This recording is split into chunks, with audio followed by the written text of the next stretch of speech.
Well, a very good afternoon and welcome back to Lahti. Bright sunshine now. It's still sub-zero temperatures, but the conditions for cross-country skiing could not be better. The men's skiathlon coming up shortly, just over 10 minutes time. Well, Lahti, as I'm sure you know, is just north of Helsinki, about 100 kilometers, takes an hour or so to drive the distance. We're right on the southern end of a massive lake, which stretches all the way up to, I was going to say Kontiolahti, but it's Jyväskylä. Kontiolahti way further north and to the east. It's a beautiful situation. It does mean that when it's cold, it feels bitterly cold with the wind coming over the lake. The sprint was an astonishing competition, and that, of course, got the major championships underway the day after the qualification races. Snowy conditions, Mike, overnight, and a massive celebration for the Italians. Yes, a very testing day, or evening it was, and three Norwegians in this final. Ustiakov had looked so strong earlier on, but Pellegrino never stopped believing. Yeah, Ustiakov with the fastest qualifying time. He took a fall in the first round, but came through that. But it was Pellegrino who timed his charge to perfection. A headwind coming down the home straight. He knew he didn't want to go too early, and he just got a meter or so ahead of Ustiakov, the Russian, who was some 4 seconds quicker than everyone else. He thought the goal was a dead cert. Very frustrated. But Pellegrino, he deserves it. He's dominated World Cup sprinting for the last couple of seasons, and so good to see another Italian on the top of the podium. It's been a long time. Long time, I was just about to say. But he was happy. I don't have secrets. Well, we managed to have a chat. Here he is. The perfect tactics, the perfect skis, and the perfect team today. Everybody made their best, even me, and I knew that if everybody made their best, I could even win. And so I'm really proud of my job, proud of my team job, and proud to be Italian today. I knew that inside our ski federation someone had to win. So after no gold medal in alpine skiing, no gold medal in biathlon, someone had to try it, and I had a really good chance today, and I keep my gold medal, not only for me but for the whole federation. He's going to be a popular man when he goes home. He could, of course, win the team sprint. I don't think he's got a chance in the other races, but we'll see. He's riding on a high. Martin Jonsrud-Sundby is one of the men that he's going to have to beat today. But Pellegrino really bringing the championships to light with a fantastic performance. And the Italians, relative to the Norwegians and the Russians and the Swedes, are a tiny team. One of your strongest World Cup seasons ever. Is that momentum rolling right here into the World Championships? You finally get another chance after the sprint and the skiathlon? I'm really excited. The confidence is really good. I know the fitness is there, and the equipment's been great all year. So this is my favorite event, the skiathlon. I'm really looking forward to it. And if it stays close like some of the men's races do, with the sprint you had a couple days ago, you have maybe some good confidence that you can take some places on the home stretch. Yeah, I'm confident with my finish these days, so yeah, I think it could play in my favor. All right, we wish you all the best in today's race. Thanks. Bye. Well, it would be nice to see Alex Harvey doing well. He's one of the big players in terms of pursuit races. Sounds a little bit like Max Cobb, who works on the biathlon tour. Alex Harvey, of course, the son of Pierre Harvey, an international cyclist, an Olympic cross-country skier as well, winner of the Holmenkollen 50. But I think Alex has surpassed his dad in terms of cross-country achievements. And, you know, the way he's holding himself today, that confidence in the fact that if he's going to be there at the end, he believes he has a chance. I think he'll stay the distance. Yeah, he's a good sprinter, Alex Harvey, and the final stages of this course suit him. Now, let's have a look. Remember, it's a 15-kilometer classic ski, 4 times round the 3.75 loop. It's brutally hard. As you can see there, you go from the low point to the high point in just over a kilometre, and then a little bit of a reprieve as you come back down towards the stadium. But you've got to do that on 4 occasions. The freestyle loop, Mike, a big, strong climb to start with.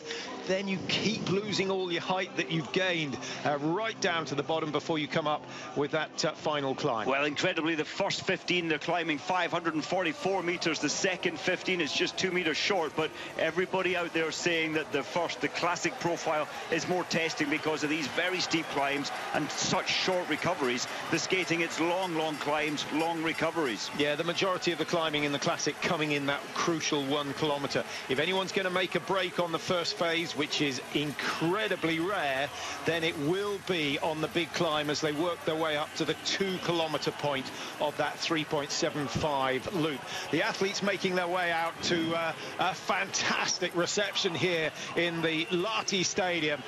Blue and white flags dominant as you would have expected, but the biggest flag of all is a Norwegian one on the hill opposite our commentary positions. They've already had something to celebrate today, Mike. The veteran Marit Bjørgen securing a win in the women's skiathlon. Can Martin Jonsrud Sundby make it a double for the Norwegians and put them on top of the medal table ahead of Germany? Well, he's got the engine to do it. He's got the technique in the classic. Andrew Musgrave, though, looking good. Such a good season coming into this. I think he will really believe that this could be his big chance today. Yeah, realistically, 10 or 15 men have a chance in this one. If you were going to be putting money on it, you would certainly choose 2 or 3 who might come through. Good to see Andrew Young's racing again. Disappointing in the sprint after a respectable qualification run. Really didn't have the cylinders going in the first knockout round of the sprint. Callum Smith also starting for Great Britain. So we'll try and track their progress as the race goes on. But Andy Musgrave, by far and away the most talented when it comes to the skiathlons. And it is the ultimate test, isn't it? 15 classic followed directly by 15 freestyle. You find the champion of overall skiing. There's the world number 1.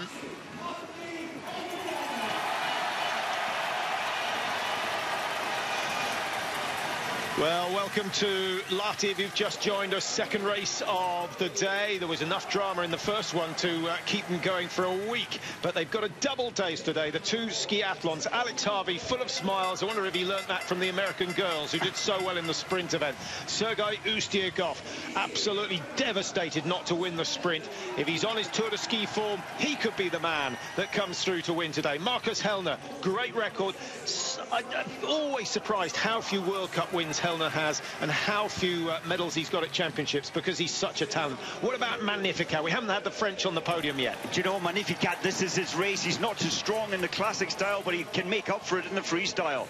Rutte wearing 7. Next door to him is teammate Didrik Tonseth, 25-year-old from Trondheim. And then, of course, Krog wearing 9, who comes from right up north of Norway. Alta, which is just short of Nordkapp, a fantastic area. Now, Bezmurtnik for Russia wearing 10. Next door to 1, Andrew Musgrave. Are we going to see Muzzy? I hope. That's a little bit of a shame. He's wearing bib number 11. In the middle of the picture, he's tucked in just behind Maurice Magnificat of France.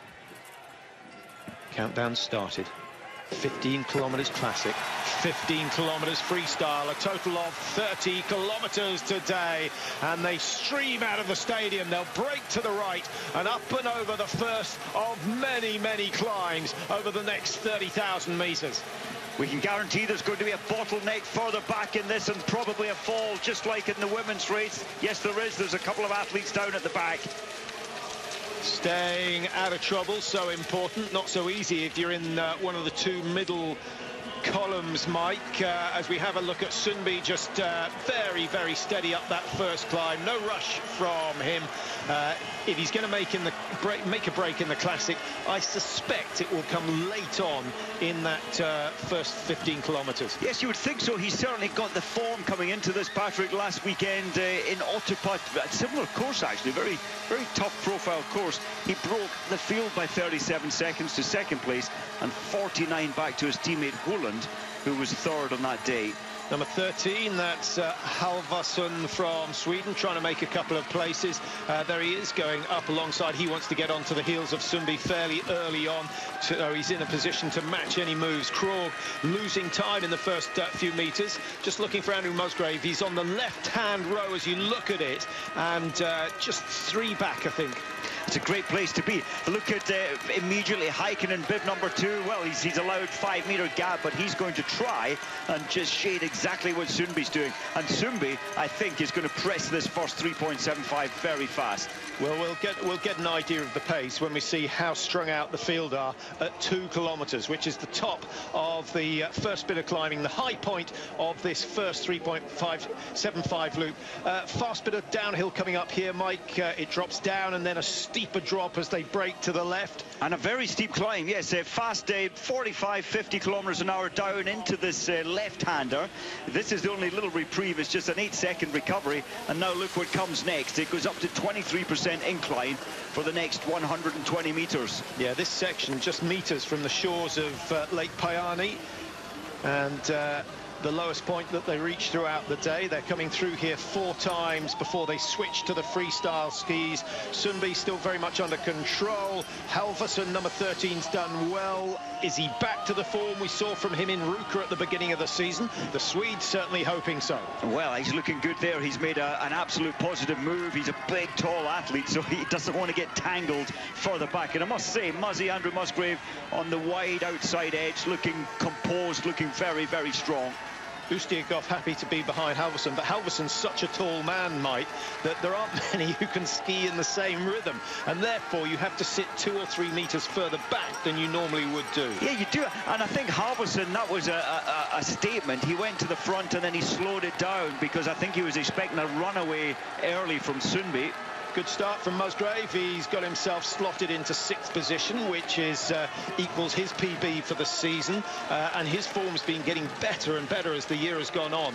Yeah, and if Andrew, this pace, you know, 15 kilometers on this track, a total climb of 544 meters. That's just the first half of the race. That's the biggest test for Muzzy. If he can live with this, I think he's got a real chance to stay with the pace, to stay with the sharp end. 68 competitors in all, and 1 or 2 absentees. Niskanen of Finland, we thought he might race, but he's obviously saving himself for the 15-kilometer. Yeah, they put Leighton in instead. Heikkinen's so good this season. He's got all his magic back. And he's one of these guys who raises his game for the majors. Remember Oslo in Classic 15, against all the odds, he took the title there. That was back in 2011. Only 1 or 2 competitors dropping off the pace at the moment. We've got a few athletes who came from the qualifying rounds on the first day of the championships. We expect them to lose 5, 6, maybe even more time than that come the end of the race. Well, that's Halvorsen's move going wide there, bib 13. He put in a couple of skate actions there.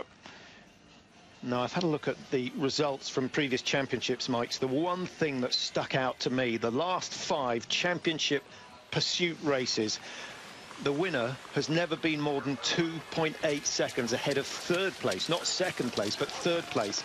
And the top 10 always within 30 seconds of each other. That is very different to the women's. Well, it is.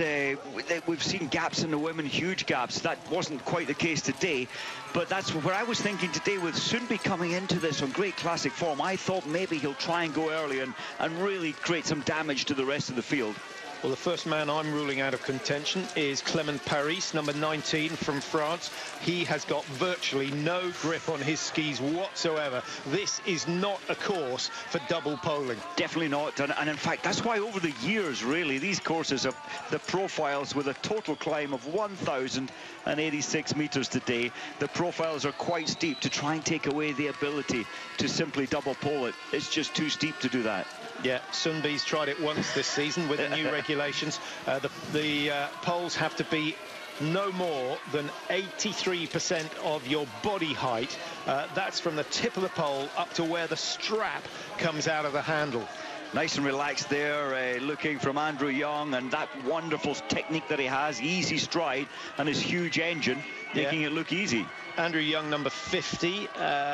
He's a big man. Again, bulk isn't advantageous when it comes to going up the hills, but if he's still there in the final stages, he can do well because the last minute or so is downhill. Yeah, look at the Tour de France. When you're carrying weight, so the incredible passes they go over on their bikes, everybody is what, 5-6% body fat, and the small-framed athletes generally are much better on the steep hills on the bike. Well, I'm glad to see that the Vorlaufers are making making their way down into the stadium. We were a little concerned they'd left it a bit late to start out on the tracks. I thought that this group of athletes may well catch the four lappers. That's something that's never happened before, but the locals know the timings better than we do. Well, look at that pattern, 6:38. It was just over 6 minutes at the top of this, the longest recovery descent, but then it's going to spin back around and start climbing once again on the way back into the stadium. Ustiakov, he was so annoyed to lose that gold medal, and I would imagine he would have viewed it as losing the gold. He was there, he set himself up all the time to win, and he was just taken in the last 10 minutes. Yeah, I think 10 meters, I should say. I think Pellegrino was right, Mike. He said he got the tactics right. It's a very stiff breeze blowing down the home straight into your face. It was exactly the same in the sprint. Anyone who thinks they can do a 150-meter sprint into the wind and outdo someone who's been in your slipstream is dreaming. And I think Ustiakov should have looked at that, should have been briefed a little bit better. Oh, I think it was a tactical error, and without a doubt today they've all looked at the wind coming down the wrong way down the home straight, and I think that's going to be a major factor if they can stay with Sundby. Now, they raced here last year in a skiathlon, exactly the same course. It was won by Sundby in 1 hour 10 and 3 seconds. Now, they're not going to be much quicker than that today. All the conditions are perfect, so we've got at least another hour's racing. They're coming through the stadium for the first time, and we've got just about 8 minutes on the clock. That is so fast. I was just thinking maybe a tactic there from Team Russia, creating a little bit of a roadblock at the front. There were 3 side by side, now there's only 2, but just controlling and really slowing down the pace. A really tight corner as they double back down the stadium. 8:11 the distance for 3.75. Classic just that little bit slower than freestyle, but the classic course a little bit longer.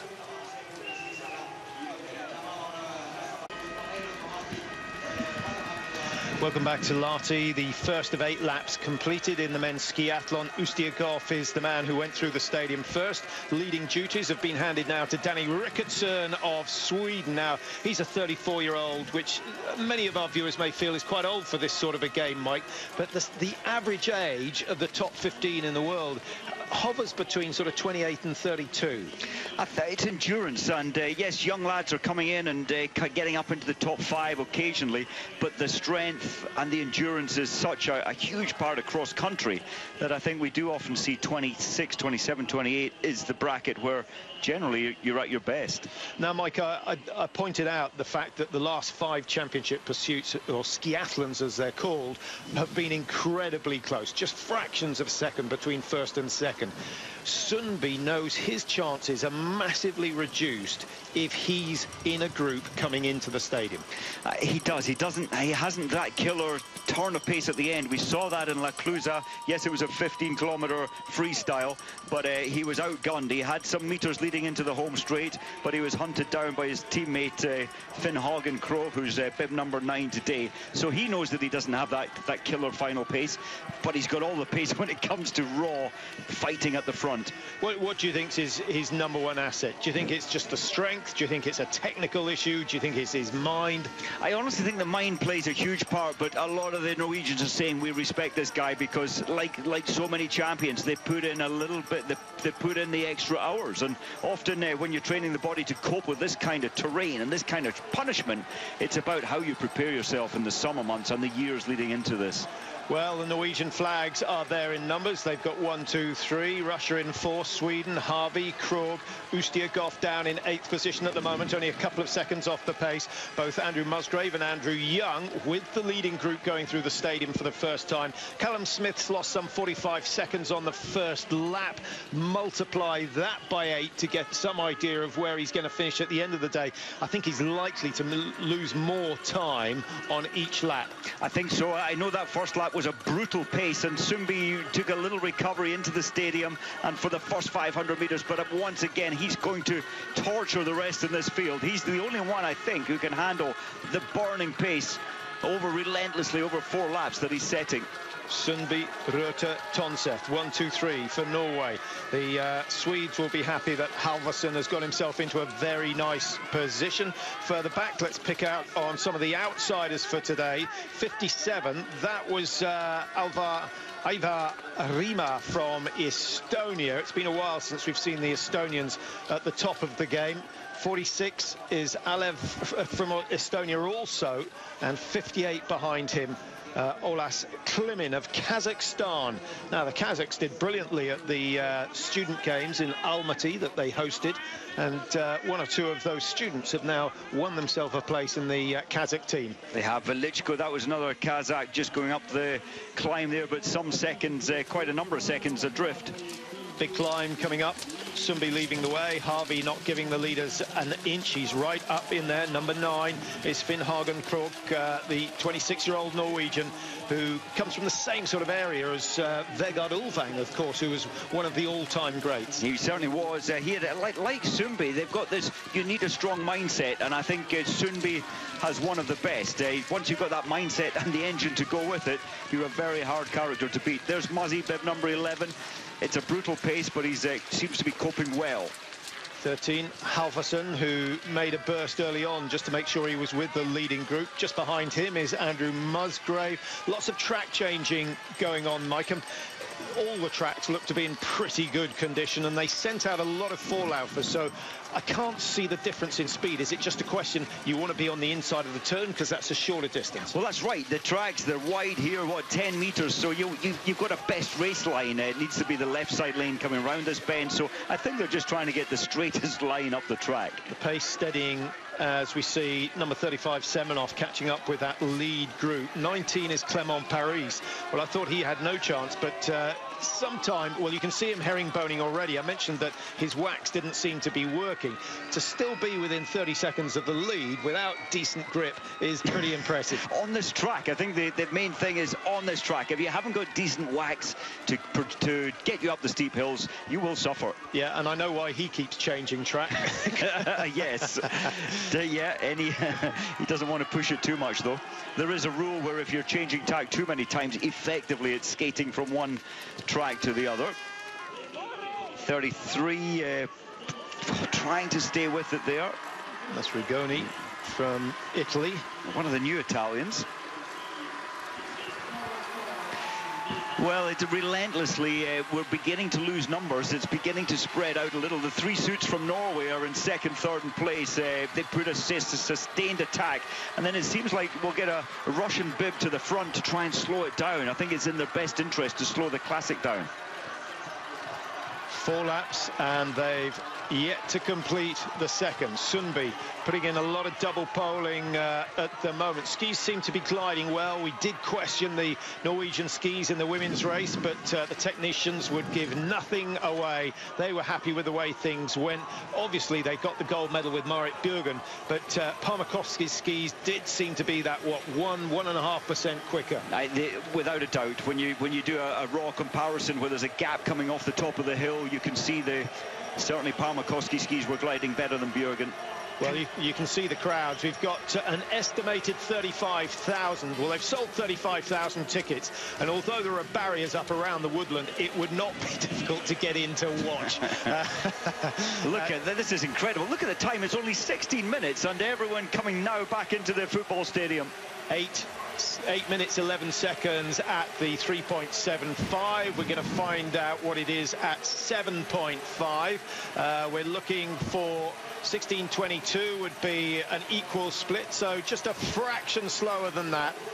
And I think that's indicated by the fact that the lead group have bunched up again.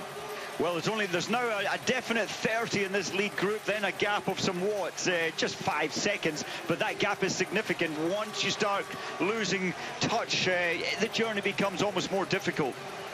8:26 the time for the second lap, and those who are classic specialists will be thinking about pressing the accelerator on lap number 3 of 4.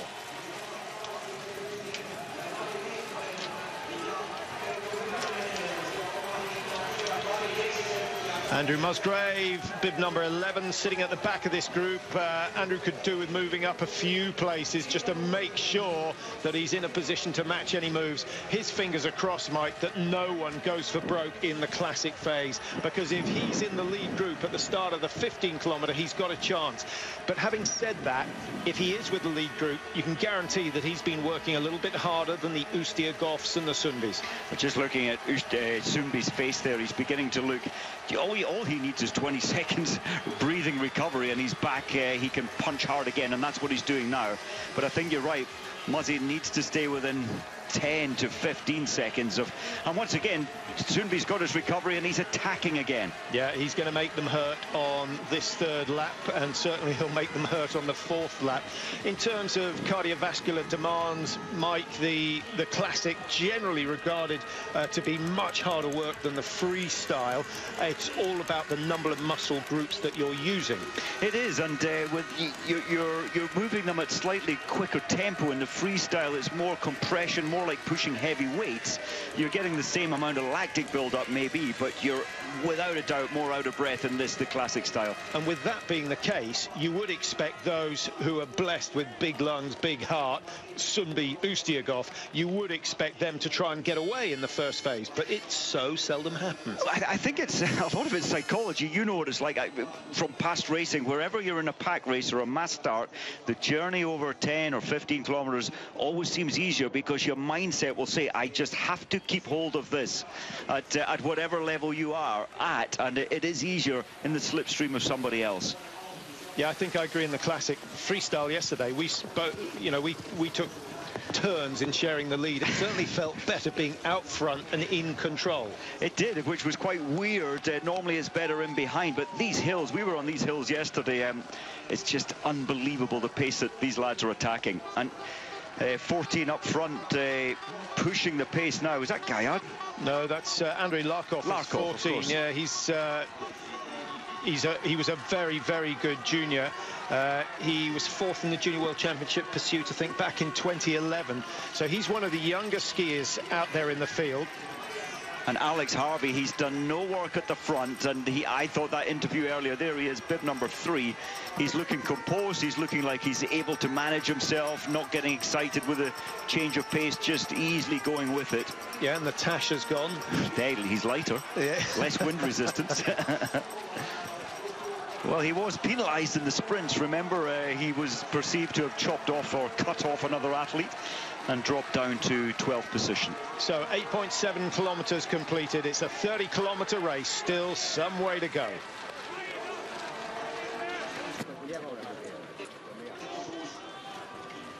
Approaching the 10-kilometre stage of this skiathlon, we've got a technical violation from Kalle Halvarsson of Sweden. Not quite sure what that's about. Well, Schunoff has got one as well. Sorry, that was, remember I said he was skating out to pass the track. I think it was his skating.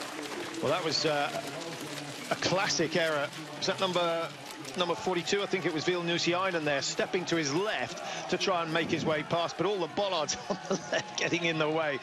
Oops.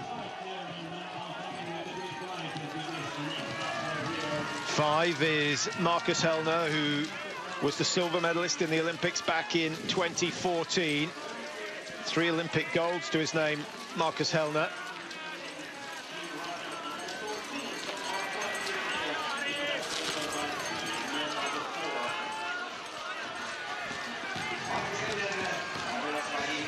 Well, the Germans haven't done too much so far as we see. Number 7, that's Sjörote. He's struggling a little, Mike. Slightly surprised by that. Well, I think what had happened there is his left pole had been ripped out of his hand earlier, and he's desperately trying to get a spare pole. He needs to get that quickly, although this part of the terrain is leading up to the descent, or at least a little recovery coming up. Just looking further back down the field, Patrick. Of course, Muzzy absolutely in there. Further back, Callum Smith, 57. Andrew Young I can't find at the moment.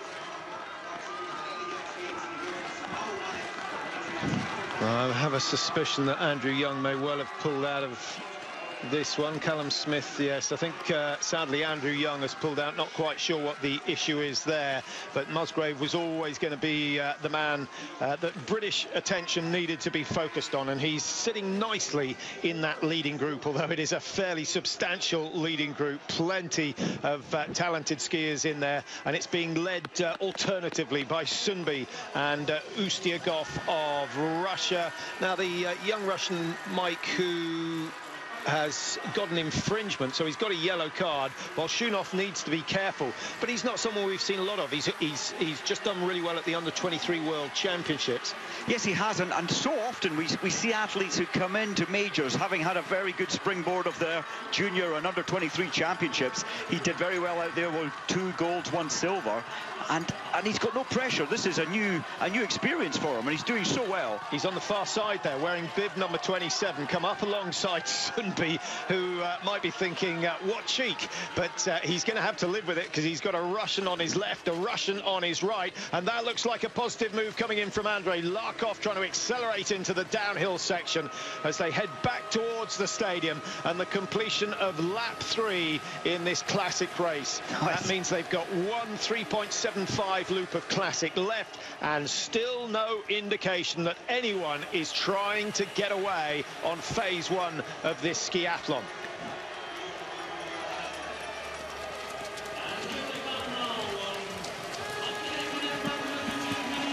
Well, Heikkinen, just to give himself an ego boost, he's just gone to the front. And that must be a great feeling when 35,000 of your own are cheering you on into this. It's a real battle out there. It's a tough endurance race. And that's got to lift him. Yeah, Finnhagen Krog making a positive move down into the stadium. Now, the last lap was 8 minutes 26. They went through at 16:37. So this looks no quicker. Steady pace. Well, there were 30 in this lead group last time, Patrick, with a 5-second separation. There's only 26 now. And it's Krog who leads from Sunbi. Larkov of Russia in 3. Heikkinen, the big hope for Finland, in 4. 5 is Nusiainen, his teammate. Those two can work well together. Bolshunov and Harvey, 6 and 7. Tontsev down in 9. Ustiagov, 11th place, but only 3 seconds off the mark. And Andrew Musgrave, 3.9 behind at this stage. Needs to position himself well for the start of lap number 4. And already they're coming up behind the back markers, Mike. Oh, quite amazing. The pace is just relentless, and I'm so impressed with Andrew Musgrave. Last year, his classic was not quite as strong. He put so many hundreds of hours into making sure his classic is better, and it's paying off today. He's well and truly in contact. And, of course, a new coach this year, which seems to have helped. A change is as good as a rest, they say. And of course, you know, one coach can only have so many ideas. As soon as you go on to another one, you can use what you had from your old coach, but you can then gain from what the new coach can offer. Yeah, it's quite amazing. And the psychological, just any change, any positive change will have a positive impact on the athlete. Harvey hasn't, as you pointed out, Mike, he hasn't offered to lead. He's never been more than 4 or 5 meters off the front, so he's playing a very canny game at the moment. And Harvey's one of those that if he's there at the start of phase 2, he's got as good a chance as anyone. And if he's with the leaders at the top of the final hill, he's got a better chance than most. I think so, and he's such a... Well, I couldn't stop praising him in the sprint races, but he got it wrong. He got his final bend strategy just a little wrong. He would have learned from that, and I'm quite sure if he's there at the end, he'll get it right today. Interestingly, Jonsrud Sundby, once again, he's got his breathing under control after that recovery into the stadium, and he's just thumping the pace again, trying to get rid from 26, reduced to quite a few more. Krog not happy with Sundby. I think maybe just having a word, saying just stay off the back of my skis. It's an easy way to annoy the man in front. Just keep clipping those skis, maybe tapping the ski pole as well. Sort of gamesmanship that's not really accepted. Now, is Sundby going to make a break this time round? He could certainly do with reducing this lead group to some 7 or 8 men. Musgrave is dangerously positioned at the back of the group, number 11 going through. 13 is Kalle Halvarsson, who did a bit of leading early on, was in yellow at the beginning of the season as the World Cup leader. Rickardson there as well. They're both very tall athletes, good stride on these uphills. Larkov looking strong, his personal best this year is 11th place in a World Cup, so to see him sitting in second is a little bit of a surprise. I wonder if there normally are Russian team tactics, and I notice that the blue suits are all up the front. So often they sacrifice themselves to help the key man, Ushtigov. A lot of the Russians missing, Mike, after the revelations of the McLaren report. They haven't been banned. They haven't been given a ban of 2 years. It's still under investigation. But Villigjanin, Legkov not allowed to race here. It's quite amazing, and that's on the basis of or the back of the McLaren report. And I know that Legkov and Belov took it to the top lawyer in Germany to try and say, hey, we should be allowed to race, and they lost their case. They're still not here at the races. 8:42 the time of the third lap, so another 20 seconds slower than the second lap.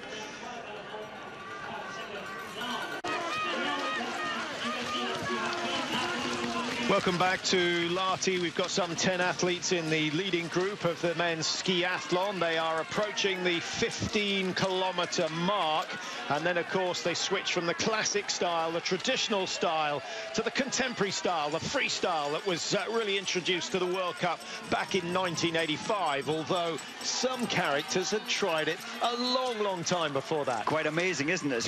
As far back as the early 1900s, and then of course 1931, I think it was, at a race in Germany. One of the athletes there was doing this strange movement on his skis, winning the races, a Norwegian actually. And then they adopted the Satonen step, or the marathon step, named after Satonen from Finland. But a lot of people saying the reason it didn't come in till 1985 full-time in the World Cup was because athletes just weren't strong enough. And that's backed up by the fact that, for the next 2, 3, 4 years after it was introduced, athletes were going down in their droves with back problems. Yeah, back, ankle, knee problems, because there's a lot of forces going through the body. We're designed to move forward like this action, like running action, but then you get the freestyle with a 2-meter ski at the end of your toes, basically, which put a lot of forces through the body.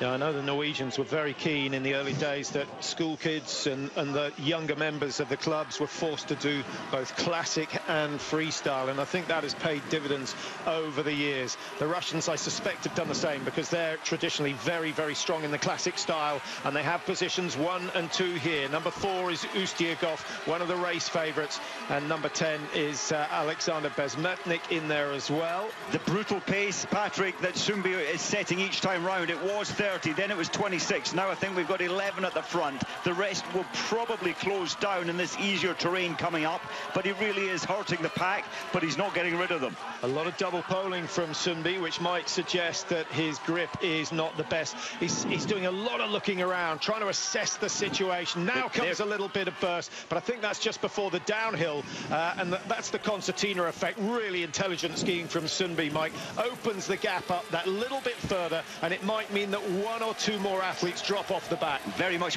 but the big names absolutely have made a mindset positive decision. We have to stay no matter what he does, no matter what Sundby does. And remember, only last week he broke the field by, 29-30 seconds. They have to stay with him, and I must say it's most of the big names that we expected to do just that. Expecting them into the transition area at around 33.55. That would give them the same time lap as the previous one at 8:42. Now it's all about remembering exactly where your skis are and going for that clean transition. When you're fresh, it's hard enough. When your legs are shaking and your lungs and heart are pounding, it's very easy to make a mistake. The total climb, Patrick, in these 33 minutes, 544 meters of actual climb. It's been brutal. The legs are shaking. They're very tired coming into this changeover. And initially, when they clip into their skating skis, their legs will feel quite weak as they head back out to the high point of the course again. Yeah, well over half the height of Munro, just to bring that into context. Only 15 kilometers completed. They've got another 15 to go. 34 minutes on the clock at the moment. Who's going to be first away? It's Alex Harvey, who's got the drills absolutely right. Sørøte of Norway is there as well. Germany will be delighted to see that Florian Notz, who's 32nd in the World Cup rankings, he's up with the leaders. Halvarsen Sundby comes out in 8th, giving away 5 seconds or so. Magnifica of France is there. Jean-Marc Gaillard. Now, we both have memories of him at the 2010 Olympic Games, Mike, when he started the second phase and he still had a ski binder attached to his ski. Fundamental error that, and yes, you can't get when you're clipped into your skis, you can't get a ski tie back off because it's over the ski, and it was a real disappointing moment. The second group coming out, as you can see, Andrew Musgrave some 14 seconds down. He needs to close that gap very, very quickly, Mike, but a wonderful effort from him on the first phase. Fair, that's so good. 14 seconds over 15 kilometers. He's absolutely in the race. 22nd position, but 14's nothing. Destruction to the rest of the field, though. They've been punished out there. Now it's a hard journey for a lot of these athletes to come back into the pack. Jean-Marc Gaillard of France, a little bit in no man's land, but he's got a fair amount of space behind him, so no real danger of losing his top 27, 28 position. And it's Alex Harvey who led out of the stadium, but leading duties taken over again by Sergei Ustiakov, a man who oozes confidence. He is, of course, the Tour de Ski champion. He's had 7 wins so far this season, and he won the skiathlon in Oberstdorf, Mike, ahead of Sundby. Cologne was second, Harvey was third. Dario Cologne not racing today. No, Dario Cologne, he's got a calf injury, left calf muscle, and that's a real pity for him. There's Muzzy just going in now. Hellner had a terrible, there he is, going down, terrible time at the changeover. He didn't clip into his ski. Yeah, easily done. Easily done. In some ways, I'm surprised they don't have a little mat in the exchange area to just to stabilize the ski as you try and get on it. It wouldn't even need to be a mat. It would mean a strip of carpet, maybe only 6 inches wide, to stop the ski gliding away. Yeah, I'm amazed actually, because that's comparable to the stand shooting biathlon. We used to shoot on the snow, and in windy days and in slippy days, you couldn't butt move. Ustiakov is piling on the pressure. He wants to take advantage of the fact that the group was split in the exchange. Matti Häkkinen desperately trying to get onto the back of the leading 4. He's got another 5 or 6 meters to gain. Behind him is Finn Hagen Krogh of Norway, who's looked good so far. Do you know, I don't think anybody expected this kind of a pace at the changeover. Ustiakov just absolutely flew up that hill as if it was Thursday night, the sprint races. And if you look at World Cup wins, Mike, Krogh, who's got bib number 9, he's not got a massive number of wins, but he's won in pursuits and skiathlons before. He's won in 15-kilometer freestyle, which is now what they're on, and he's won in freestyle sprints. So he's got just the caliber. He has. If he can stay with the pace, he's got a wonderful finish pace. We saw him destroy. We mentioned earlier, destroyed Sundby in the last 100 in La Clusaz back in December. And his teammate, by contrast, Surruta, is generally better known as a classic skiing. And he's wearing bib 7. He is 16.3 kilometers. This section of the course, it's been practically all climbing, apart from that 11-second mini recovery to the high point of the course. There goes Krogh. At the back of that leading group is Halvorsen, and a bit of damage being done by Maurice Magnificat, who's closing up on that leading group now. Great to see Yoshida in there for Japan, only 15 seconds adrift of the lead. Musgrave has gone back to 20 behind, having been 13 behind going into the transition, and he's looking tired. I think the effects of that 15K Classic are starting to show. It's tough, isn't it? He had to try and live with it, but with it comes a price.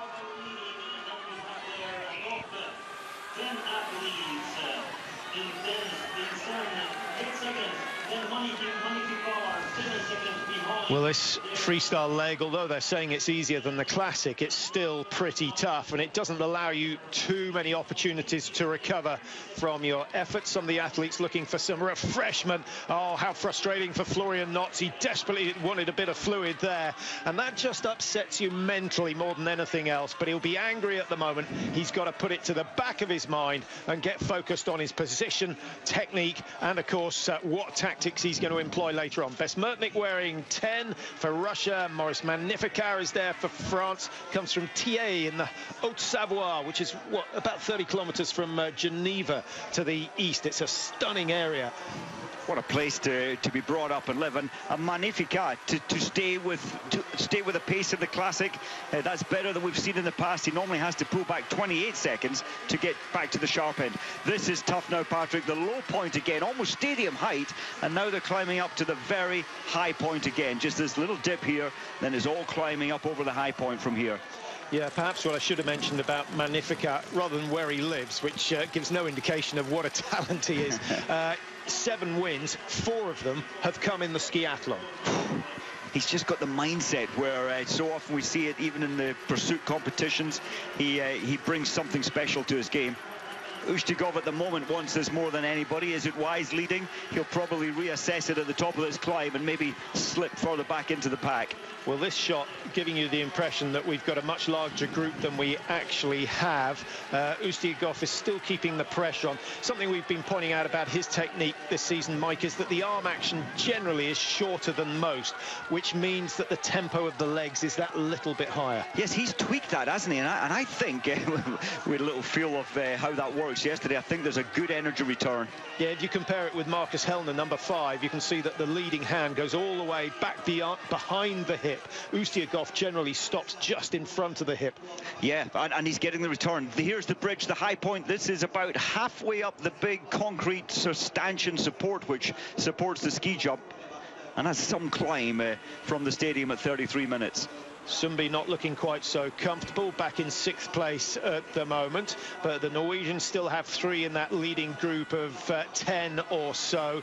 Ustygov happy to do the donkey work. Alex Harvey waiting patiently, and good to see that Florian Notz, this is an outstanding performance from Notz. It is. He's a very talented junior, of course, winning the under-23 championships in Almaty. Just last year, 2 years ago. The pace has slowed down, Patrick, and it's allowing Hellner, Muzzy, and all of that chase group to slowly pull the seconds back. They'll make contact, I think, by the stadium. Now's a little burst from Ustygov. Just behind him, looking very comfortable, is number 7, Surota, who I pointed out is a brilliant classic skier. He actually, Surota took the bronze medal in this event back in Val di Fiemme, so he's got past history, and he's perfectly positioned at the moment. Sundby's gone from 6 to 3, doesn't want to miss out on any tricks played by Ustygov, and behind Sundby, another of his teammates, which is, of course, Didrik Tunseth, another 25, one of the younger Norwegians, comes from Trondheim on the west coast, which is where so many of their top athletes in the past have gone to base themselves and train. Yeah, it's big names coming from there. Now I noticed number 9, Finn Hagen Krohe, was desperate for a drink. He put both hands out. He tried for a second drink. He got neither. That'll affect his mindset for a short while. Down they come. This is the long hill. This will be the final stage in 3 laps time, and it's where the tactics are likely to play out. If they're all together on this corner, it's the man with the best dancing skills who could win, because if you're very agile, you can get round that corner on the inside and gain 4 or 5 meters on the rest. Great news for British fans. The man from Huntley, Andrew Musgrave, is back in the action. That's quite a task to pull the deficit in just 3.75. I think Ustygov will be figuring it's not a wise decision to be leading, because he's not breaking the rest of the field. But maybe feeling better in himself, just skiing at his own rhythm. But now it's Alex Harvey who leads out of the stadium, just as he did after the exchange, but he handed the lead over before he was halfway up the hill. And this may be a good tactic from Harvey. Wants to control the pace on the climb. Sprinting's one of his strong points. He wants to get to the end of this race with least exertion and have something left in those lats and triceps for the sprint finish. Absolutely. We had 10 last on the changeover up front on their own. Now we've got 26 back together again. 3 laps still to go. Ustygov, Harvey, the 2 men sharing the lead. 3 laps to go in the men's skiathlon. They've completed 4 in the classic style, 3.75, now about 4 kilometers in the freestyle. And Sundby, for the first time in a long time, goes to the front of the field.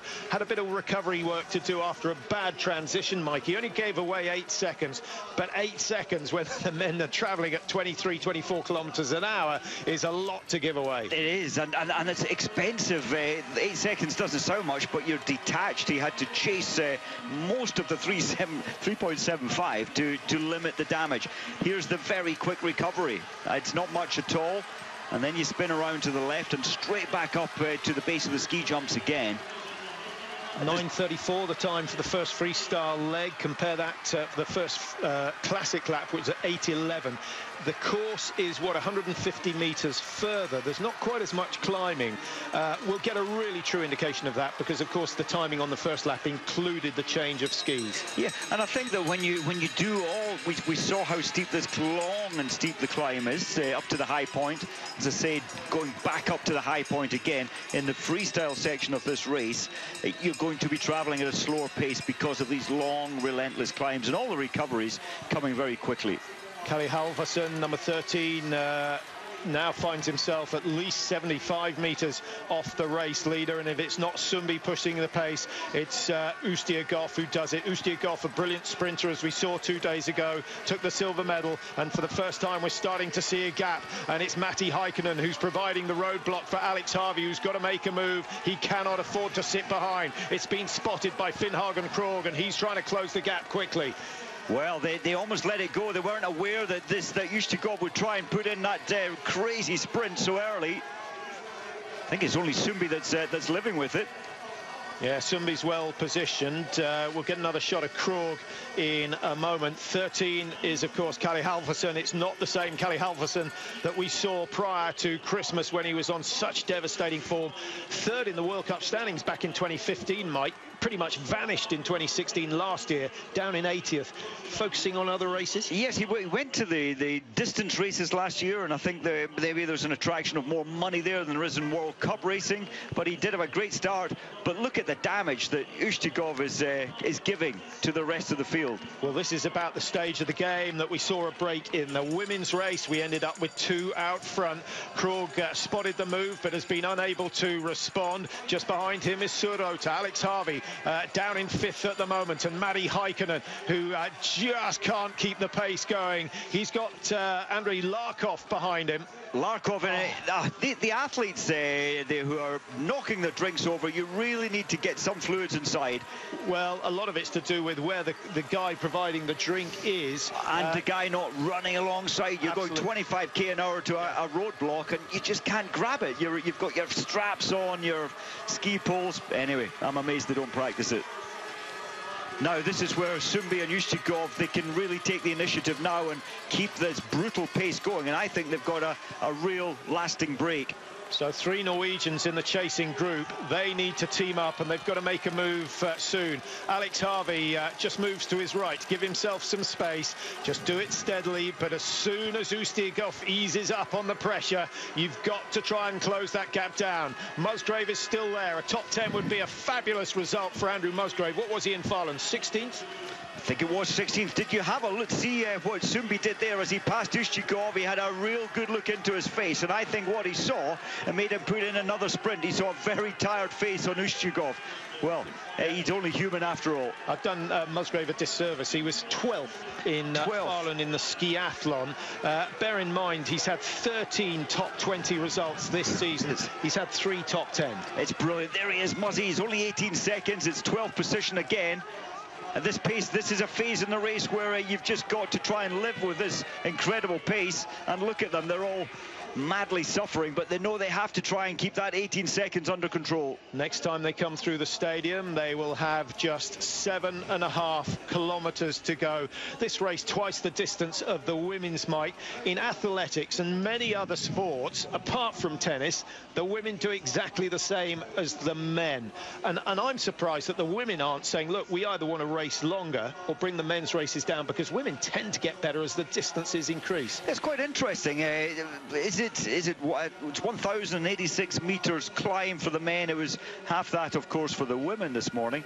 Interesting. Maybe the women should be 20 kilometers when the men are 30 instead of 15 for the women. Well, I think the men doing the same distance as the women wouldn't do any harm at all. I think we'd still have an incredibly dramatic race, and we would still see breaks like this. It's just that the pace from the offset would be higher. It would. Well, this pace is incredible. Sundby's looking back and thinking, yes, it is destroying everybody except me, and it really is hurting Sundby right now as well. Yeah, he's looking fairly comfortable, but where does he make his move? It was at this point last year where he made the move in the skiathlon to win here in Lahti ahead of Krog and Holland. There are only a few fractions of a second in it, but you know, he may say it's a tried and tested technique, it's a tried and tested point of the course to make a break, and he may be waiting for that. And I think now Sumbi keeps looking back, he'll be testing his glide factor compared to Ustigov's.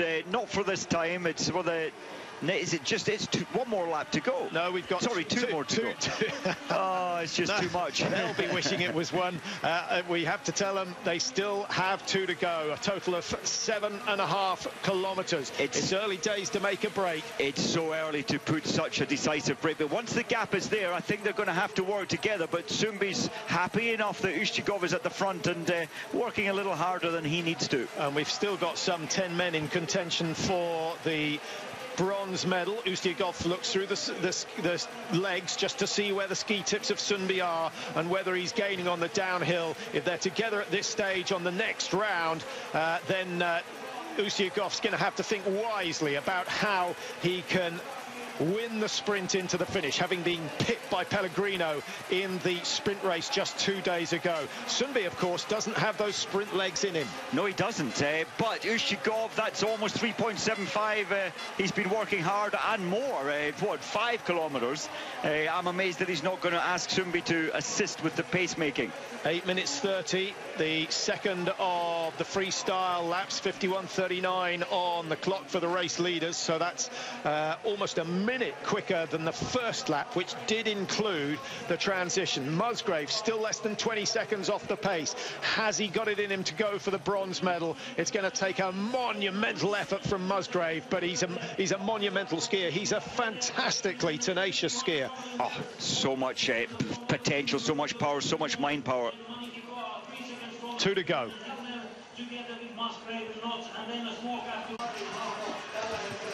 Martin Jonsrud Sundby's legs looking just that little more powerful as he works his way up these big climbs. The body language from Krog there, number 9, is I've just about had enough. He's hanging on in there. And of course, there's still a bronze medal up for stake. Hey, if we have a collision between the leading two, the gold might still be up for grabs, but I think that's an unlikely scenario.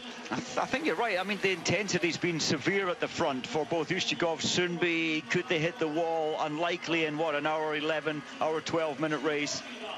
How do you see the tactics between the leading two? Do you think we'll see a move on lap 3, or is Sundby going to wait for the last kilometre and a half? Well, Sundby knows. I think we alluded to that earlier, that Ustigov has got the punch at the very finish, so it's the responsibility of Sundby to break him, I think, out on the track with with more than a kilometre to go. Well, this is one of the big climbs just about to start. Keep an eye out for a sudden increase in speed from Sundby. There goes Ustiagov on the right-hand side. He wants to call the shots here, and he's going very, very hard at this stage. This is a technique that I love. It's unique to Ustiagov. It's like a half glide on the left side. And he just gets a little more energy, I think, through the skis. He's impatient. He doesn't like being behind Sundby. I think this is a question of get in front and then you control the pace, because that burst only lasted for 10-15 metres. All it did was put him in front of Sundby, and then he can slow it down again. If he does it too noticeably, Sundby will laugh at him and go past. But if he keeps a respectable pace, Sundby will show him respect. Very much, but they really are breaking the pack. Now, I'm thinking of the women's race, Patrick, where it wasn't the right decision to lead in the latter stages for, of course, Parmakowski. What about Yoshida? He's still in there for Japan, 30-year-old from Sapporo. He took the silver in the Junior World Championships back in, I think it was 2005, when it was held in Finland, Rovaniemi, the venue for that one. So he's got a little bit of history, and he's sitting one place ahead of Andrew Musgrave of Great Britain. The big hope from Finland is looking less hopeful. He's just he's really in a world of pain and discomfort trying to stay with this pace. Who looks the most comfortable to you? Pretty close to me. Ustigov, for me, very efficient. Sundby, he would have broken Ustigov now already if he could have, so I'll go Ustigov. Another difference in the technique. Ustiagov, a little more flexion at the hips in the double poling action. Sundby tends to be a bit more upright. He crunches rather than bends. He does, doesn't he? And that tends to bring the abdominals into action a bit more. Yeah, they're both beautifully balanced on their skis. I don't think it's an advantage to be out front in situations like this. They'll both understand, well, we're getting rid of the field, but we're not not creating any separation at the front. So it's down to Ustiakov now. This is the toughest climb, 700 meters continually up from now to the very high point of the course. This is the place next time around where I think one of these two will try and put the brake. 7 wins this year for Ustiakov to the 4 of Martin Jonsrud Sundby, but in terms of career, Sundby has 28 wins, the first of those coming way back in November 2008. He was the overall World Cup winner, the Norwegian, in 14. He won it in 15, only to have that title taken away after the salbutamol scandal, and then of course he won it again in 2016 last year, and he's pretty much on his way to wrapping up the overall title this year. Yes, the salbutamol is the only blot on in his career, and I was quite surprised he wasn't punished further, but what was 140,000 euros had to be returned. In the end, the Ski Federation paid for it, which was controversial. Well, there's Alex Harvey, who's in the bronze medal position at the moment. Musgrave starting to make a move. And what have we got in this group? 3, 4, 5, 6, 7, 8. So Musgrave down in 10th position at the moment. 2 better than he did in Farland 2 years ago. But I don't think he'll be happy with top 10, Mike. I think he's thinking of a PB, which means 6th or better. Yes, he's wired. He's that good as Muzzy. And you know, it's quite incredible to the only country up the sharp end here where there's no snow to speak of to get out on your skis in the winter months. Yeah, and before the Musgrave fans get on to me, I mean a PB for the season, which is 6th. He has, of course, won a World Cup. That was in Dobiaco, a pursuit. He produced the fastest time. He's not won a head-to-head. No. I'm just thinking here, Ustiakov has to realise maybe next time round, this is like the women's race. This is where the break will be, and Ustiakov is setting himself up to be attacked all as this thing gets closer to the finish line. But is this hill long enough to shake off someone of the quality of Ustiakov? I know Björgen managed to beat Parmakoski on this climb, but it's only some 18-19 strides. The men at full tilt will cover that in well under 15 seconds. I think Ustiakov can live with whatever Sundby produces on that section. That's incredible. Yeah. On that hill earlier this morning, it felt like it went on forever. They just took a few strides to slip up it. Harvey, well, they've got a 26-second gap. It's huge. They all know now that this is all of us for bronze medal. I don't think they've got a real chance for silver or gold anymore. Norway dominating in this chase pack, but we've got Great Britain, we've got Japan, we've got Russia, we've got Canada, of course, with Alex Harvey.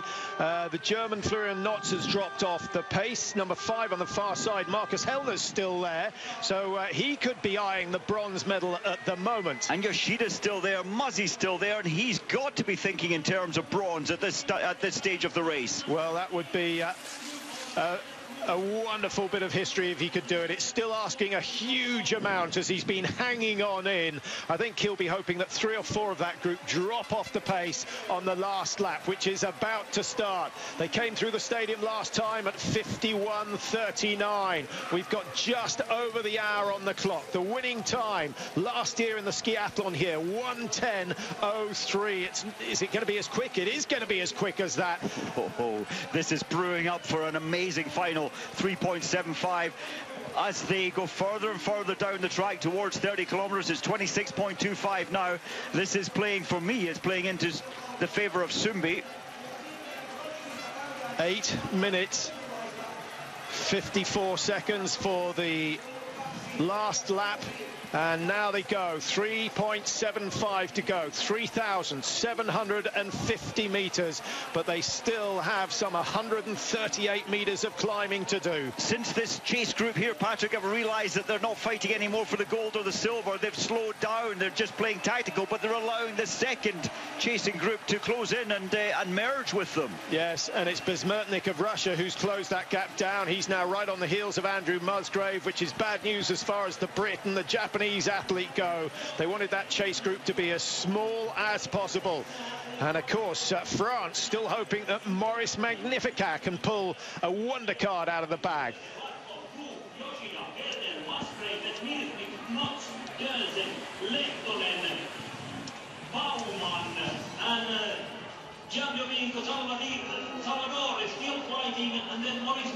Well, you may have picked up on Tonseth going down there for the Norwegians, so that's one less in that chase pack. But here are the leading two. Ustiakov still out front. He's led for what, the last 3 kilometers, Mike. Sundby looking more and more comfortable.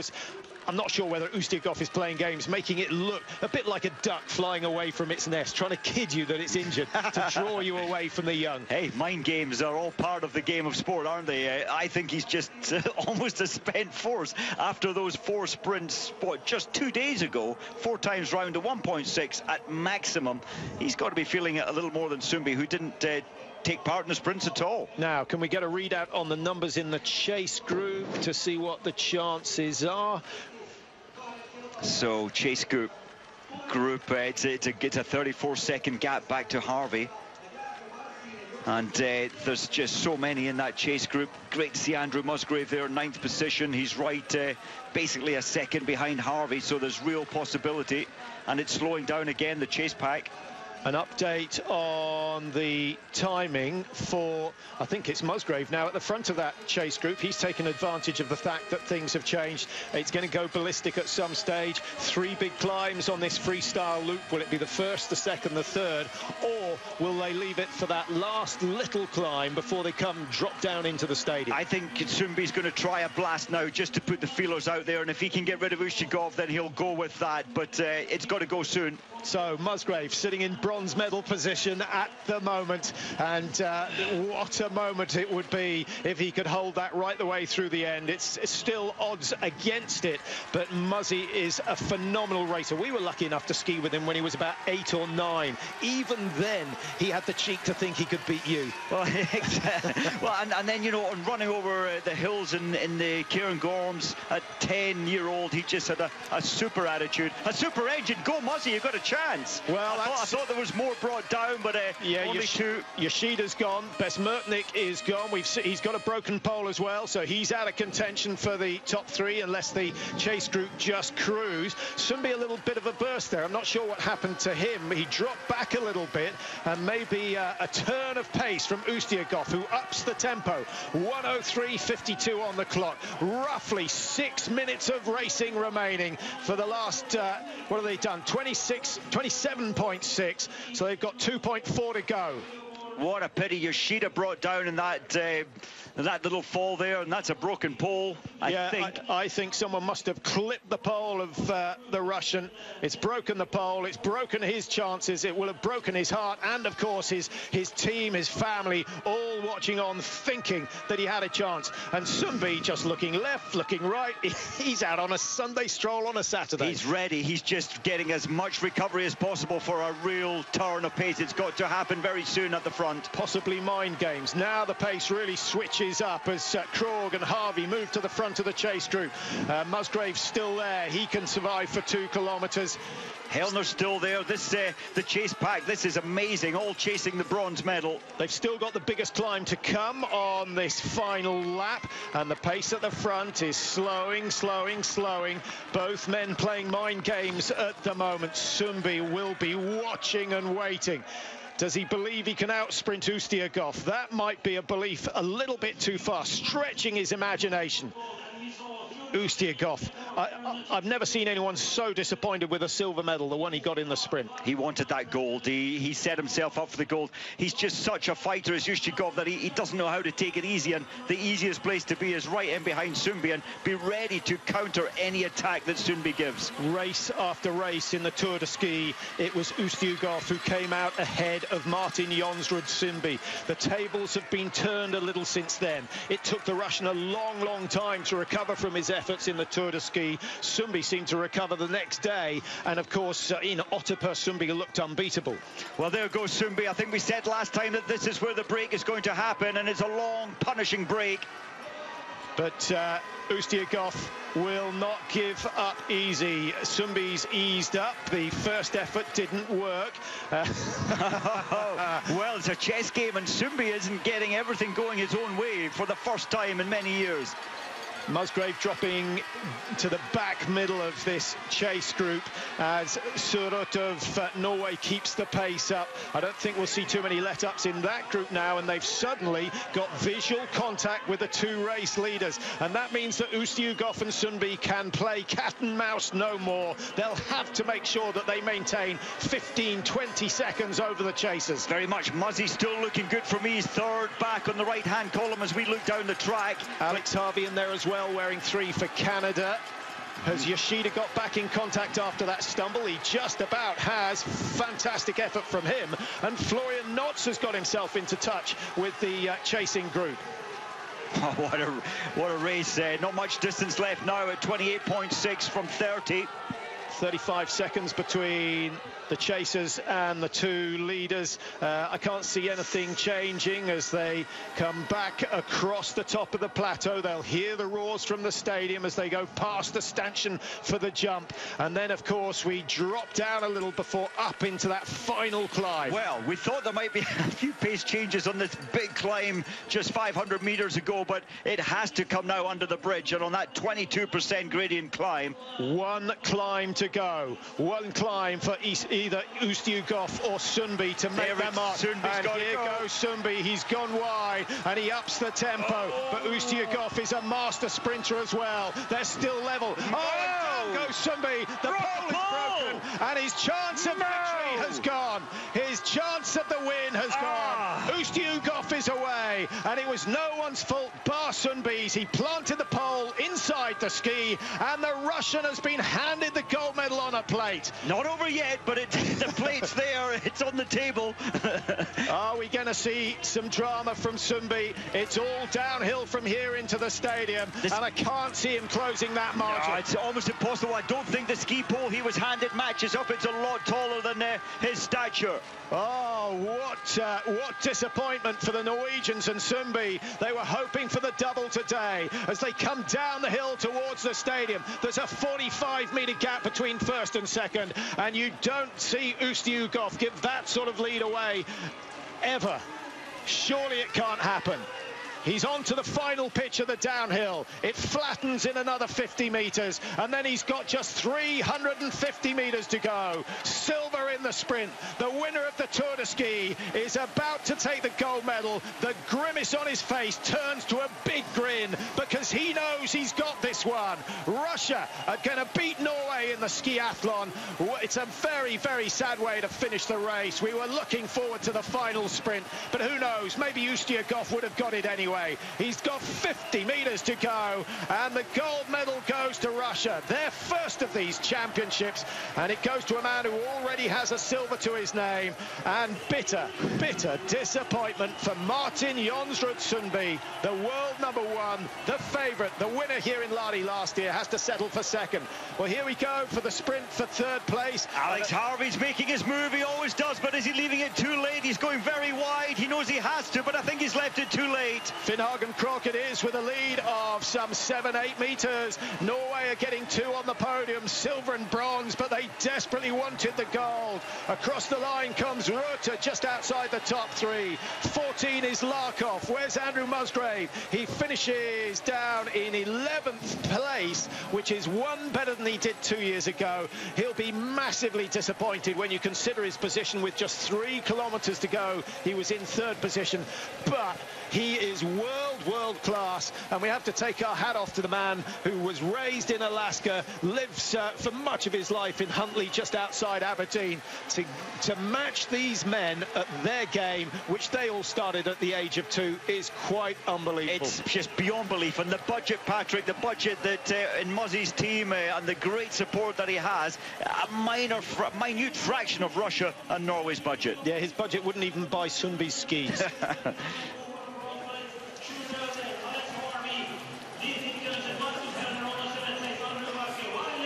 Well, let's have a look at the replay. Watch that right pole of Sundby. This is where it goes wrong. Is it Sundby's pole? Yes, all his own mistake. Slipped on his left one, snapped his right one on the fall. His arm was going too wide, brought himself down, and on that fall snapped his right pole. They did congratulate each other across the line. We were watching the chasing pack. Wow, well, a breathless race. 109.16, almost a minute quicker than they did last year. Sumbi, that's very big of him to have a big grin on his face. Very nice to see him going across to the Russians to congratulate them, but he will be hurting big time. Krog gets himself the 4th place today. But the gold medal going to Ustiakov. Krog, of course, in the bronze. Well, mixed emotions in the stadium. Everyone enjoying a fantastic race here. But I can't help feeling, Mike, we were robbed of one of the great finishes of all time with that broken pole from Sundby. So his first gold, he of course has a silver from 2 days ago. The championships very much going Sergei Ustiakov's way. There won't be any complaints tonight, but even he would probably rather Sundby hadn't gone out the way he did. It was an amazing battle. They're just so equal on the skis, and that was so unfortunate for Sundby. His own personal mistake, he had to go for it. His tempo was a little too much. He tripped himself up. Yeah, but I did think he was gaining it at the time, Mike, and he might just have done what Marit Bjørgen did. But sprinting, the danger of it is that your placement of the pole can just be, what, an inch and a half the wrong side of the ski, and you're out. But totally, and I think this man, Ustiakov, yes, he took 6 gold medals at junior under 23 World Championships. He is an amazing athlete, but he doesn't know how to stop pushing himself. He took on all the hard work in that race there, almost setting himself up to be taken in the last kilometre, as was about to happen, and poor old Sundby fell. It may well have gone to the way of Ustiakov, the ultimate sprinter he is, of course. And just a quick shot of Finnhagen Krog coming across the line. Real promise from him. He's had a good championships as well. I think we'll see more of him. Still, the 15-kilometre, which is in the classic style, Mike. We've got the 50-kilometre, which is in freestyle. Andrew Musgrave thinking the 50 was just a little bit too far, which is why he put all his emphasis and training geared towards this skiathlon. And he's 37 off the gold, but he's only 6 seconds off the bronze. It's a real good day for Britain once again, and Andrew Musgrave. Yeah, his sprinting is not what it might be, and if you're going to win a mass start race, you have to have an element of sprint in you. You have to, but I think the issue is, and he'll work again next summer, this summer, on his classic, because you spend a lot of fuel staying with the pace in the classic, and it burns you up to try and stay with the pace in the freestyle, his stronger area. So he really had to stay with the pace, and it stripped him of a lot of his amazing energy. But the good news is that in Pyeongchang at the Olympics next year, the 15-kilometre is all freestyle. There's no classic. So that's the one that he'll now focus attention on. There he is, down in 11th place. Just a reminder of the podium finishers. Ustiakov takes gold for Russia. Sundby in silver medal position, having shown such dominant form over the last couple of weeks. And Finnhagen Krog putting Norway on the podium. So Norway now go ahead of Germany in the medal table. Germany, of course, dominating the Nordic combined yesterday and also winning the women's ski jumping. And just looking at the women's results, all the winners are current Olympic champions. We'll see how long that little trend goes on for.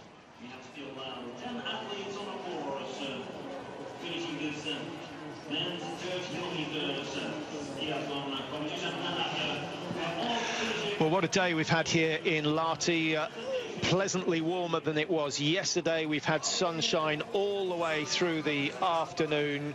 Just perfect conditions for cross-country racing, and a perfect race as far as the Russians are concerned. Here's the program for later on. More ski jumping coming up, then a little bit of luge later on from Altenburg, and then a roundup of all the winter sports at 1900. Those times, of course, all Central European time.